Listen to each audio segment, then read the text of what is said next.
All right, West Virginia fans, was not planning on doing a video tonight, but Rich Rodriguez had his weekly show at Kegler's, and there was so much interesting stuff that came out of that I felt like I had to hop on and at least put my 2 cents out of some of the things that came out of that today. So in this video, we'll break down what Rich Rod said, give my opinion on what he said, and then we'll give some updates of some other things happening with the program.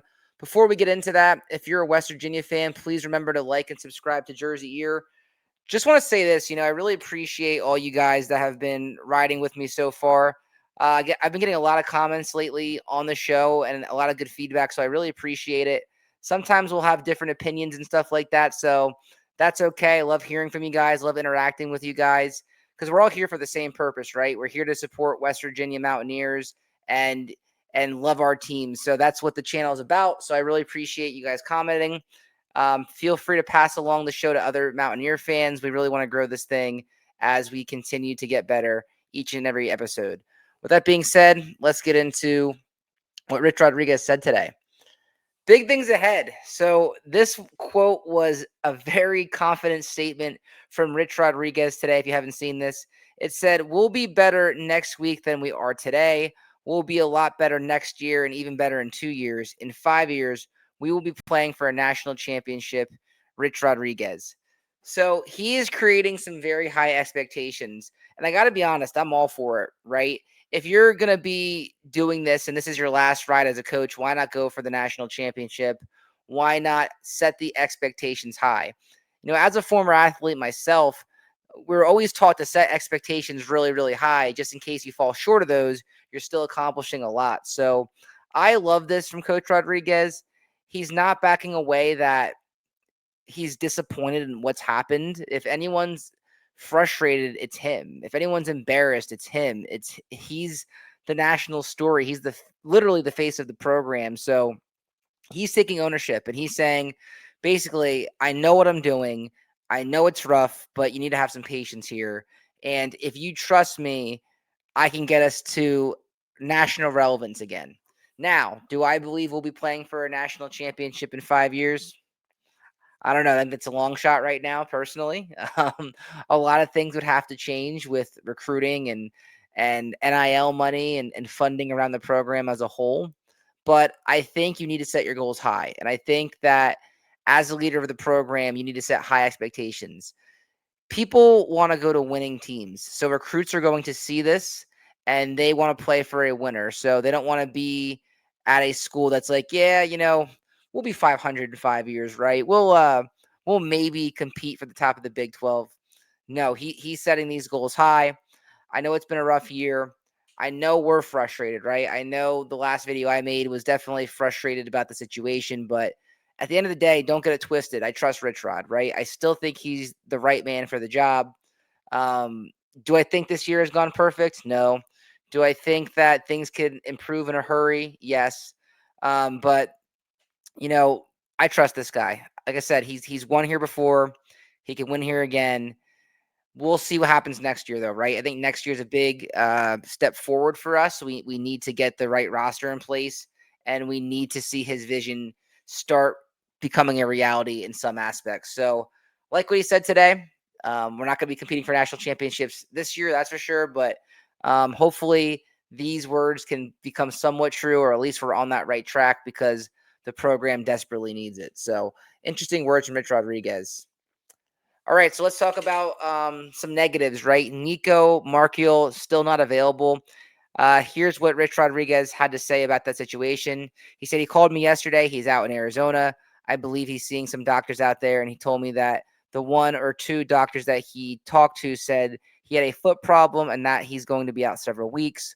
What I told him is that we've got great doctors and trainers, so I want our doctors and trainers to communicate with his doctors so they get on the same page and know exactly what it is. He's definitely out in the short term. And then once their doctors talk to our doctors and trainers, we can figure out how long it's going to be, I guess.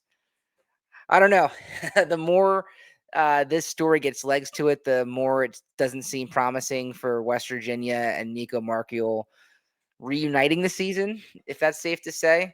You never know, right? And again, I'm not Nico's doctor, and I'm just a dude in Jersey who likes to make my opinions on West Virginia and follow the team, right? I'm not even a journalist at this point. I like just to make these videos and react. So it just doesn't look good though, right? It's just I don't know. You can kind of tell that Rich Rod by this quote is annoyed by it, and I wonder what the team's headspace is right now. Right, Nicco was the starting quarterback for the majority of the season, and now he's out. We've had Jaheim White out, Jaden Bray's out, so some of your leaders that you had on the team last year aren't even here anymore. Who knows if we see Nicco again this season? Like I said, that the longer this goes, I doubt it, right? Because we're going to be at week 5 on Friday, and sorry, that week 6 on Friday. So week 6 is the halfway point. So we'll be halfway done with the season on Friday. And if this lingers a few more weeks and the season's kind of lost, does Nicco really want to come back to that, especially if he doesn't see a future with his team next year? A lot of people are starting to feel that way. It kind of has that vibe to it. And again, we don't know that for certain yet, but just kind of speculating. It doesn't look good for West Virginia and Nicco Markiel. It's a shame because he was it was a 4-star recruit coming in and showed a lot of promise, but this year just never got off on the right foot, no pun intended. So we'll see what happens with Nicco the rest of the year. But right now, based on today's quotes and things like that, doesn't seem too promising. We'll see what happens after the bye week is over with that. Help on the way. So we have some injury news, and it's early in the week, right? So I want to say that right now. It's only Monday night, so things could change as the week goes on. But right now, it seems like they're hopeful to get some of these guys back, right? So you see the graphic here. Landon Livingston is hopeful to play this weekend. Ty Edwards is hopeful to play this weekend. Kimo Monacchioli is day to day, and Sincere Bauer should be back. So these are all important guys on the team. I think the most important one is probably Ty Edwards, right? Because how well he looked in the Pitt game. The biggest question this week is, can he deliver a similar spark to the offense that he did against Pittsburgh? I've hyped this guy up so much in the offseason because I love the way that he runs the ball. Even when it was looking like he was going to be third on the depth chart behind White and Jalen Knighton, I still always kind of had a feeling that they would find a role for this kid. And it's important to get him back, right? Clock's kind of ticking on his career. How to get a waiver this year to even play. So in my opinion, I think he should be hungry to get to see some action this week because again, the halfway point of the season is here on Friday, and this guy's running out of eligibility. So the time is now for this kid. So hopefully we can make holes for him. Hopefully he can have a big impact because we all know we need him. Kimo Monacchioli is day to day. It'll be interesting to see what happens with him moving forward. Sincere Bauer should be back. I don't think we've seen the best of Sincere Bowers yet. I think we've seen flashes, but I think he has a whole lot of game that he still hasn't shown yet. He's one of those guys that I believe has a lot more eligibility after this year, so he could be a guy for the future, which is important, and we're going to talk about that next. And then Landon Livingston's hopeful for this week. Keep an eye on that because Landon Livingston is a guy that was at Big 12 Media Days and a guy they've been relying on. So hopefully we get some of these guys back this week. It would definitely be a big help for us competing again in the Big 12. Nick Taylor. So Rich Rodriguez had some nice words about Nick Taylor today at his show. Nick Taylor is going to be a great player here. Kept it short and simple, right? So Nick Taylor had a nice interception for West Virginia this week. He has 1 interception and 13 tackles on the season. Nick Taylor's only a sophomore, so he's a guy that we could build off of for the future. Right now, a lot of West Virginia's defensive players are all seniors or upperclassmen. So unfortunately, in my opinion, we're probably going to have to fill a lot of those spots in the portal in the offseason. I think it's just reality. But the less guys that we have to do that with, the better. So Nick Taylor might be a guy that we can circle and as a returning starter next year, possibly, especially if he takes a bigger role the rest of the season.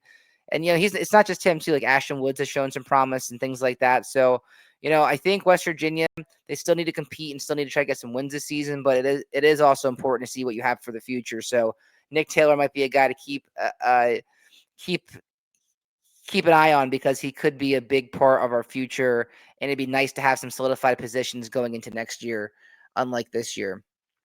Let's talk about some commits that we got. So even though that we're losing and it feels like we've hit rock bottom, we've still pulled in 3 recruits this week, which is pretty impressive. So we'll talk about each of these guys real quick, and then we'll kind of end the video. First one is Camden Gillespie, a kid out of North Carolina. He was actually committed to Virginia Tech, but after Virginia Tech and Brett Pry parted ways, he went back in the portal, and then West Virginia was able to snag him. He is the 102nd ranked defensive lineman in the country, according to 24/7. They have him as a 3-star recruit. You see the 87 score composite. So 36th best player in North Carolina, 913th nationally, 6'3", 245 out of Mooresville in North Carolina. So Camden Gillespie was a commit that came in today. The other one was Carter Kessler. He's another 3-star player, which is a theme around West Virginia. That's what we mainly get is 3 stars. 3-star player with an 87 grade, ranked 86th on the edge and the 41st best player in Ohio. Nice player that we get, so we'll definitely take a commitment from the state of Ohio. And then the other one was a quarterback, Wyatt Brown. So he's 6'2", 185. Only has an 84 composite grade by 24/7 Sports. Ranked as the 120th quarterback. But he has a decent offer list, right? He has an offer from Arkansas, Cal, and UCF. So some Power 4 schools there. So with quarterbacks, it's good to recruit multiple because you never know what you're going to get. And it's such an important position. But that's kind of where we stood today with some new commitments. And like I said, we're still getting commitments even though we're struggling, which is a good sign. So definitely want to build up that future and retain some of these players. With that being said, that's all I got. Short video. Again, just wanted to hop on here and react to what Rich Rodriguez said today because I think a lot of it was very, very interesting. I hope you guys all have a great night. Please remember to like and subscribe to the show. Let's go Mountaineers. We'll talk to you guys soon.